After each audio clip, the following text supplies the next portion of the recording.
ছোটবেলায় স্কুলে যাওয়ার পথে রাস্তার ধারে ছোট আম গাছ দেখতে পেলে আম ছিঁড়ে নিয়ে দিতাম দৌড়।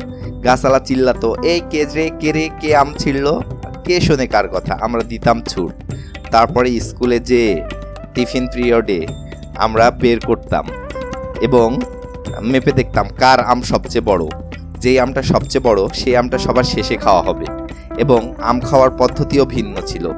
দরজার যে চিপা থাকে সেখানে আম দিয়ে দরজা ধরে টান দিলেই ফটাস করে ফেটে যেত। এবং এছাড়াও আমরা দেওয়ালে বা ওয়ালে অনেক জোরে আমের পিছন দিক ধরে মাথার দিকে দিতাম বাড়ি, তাতে আঠাগুলো বের হয়ে যেত এবং আমটা ফেটে যেত। তারপর ভেঙে নিয়ে আমরা বন্ধুরা সবাই চলগুলোকে ভাগাবাটি করে নিতাম।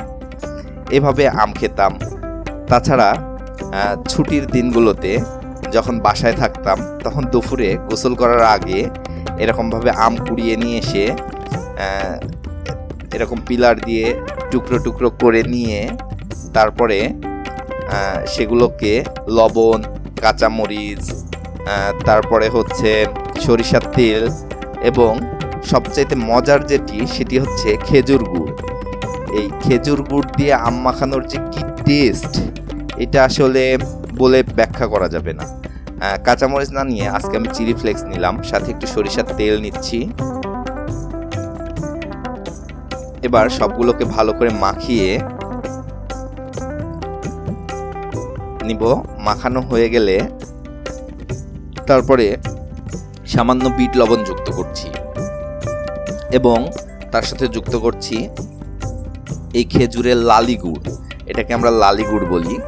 তো সাথে দানা ধরা এই লালি গুড় যদি মাখানো হয় আম, আহ কি টেস্ট! তো শৈশবটা কাদের এরকম কেটেছে একটু কমেন্ট করে জানাবেন, এবং এই রকম স্বাদের সাথে কারা পরিচিত সেটাও আমাদেরকে কমেন্ট করে বলবেন। তো দেখুন মাখানো হয়ে গেছে, জিভে ঝোল চলে আসতেছে। ভিডিও ভালো লাগলে অবশ্যই আমাদের চ্যানেলটি সাবস্ক্রাইব করবেন এবং লাইক করবেন। আর এই আমের সিজনে কি কি ধরনের আমের রেসিপি করা যায় সাজেশন করবেন।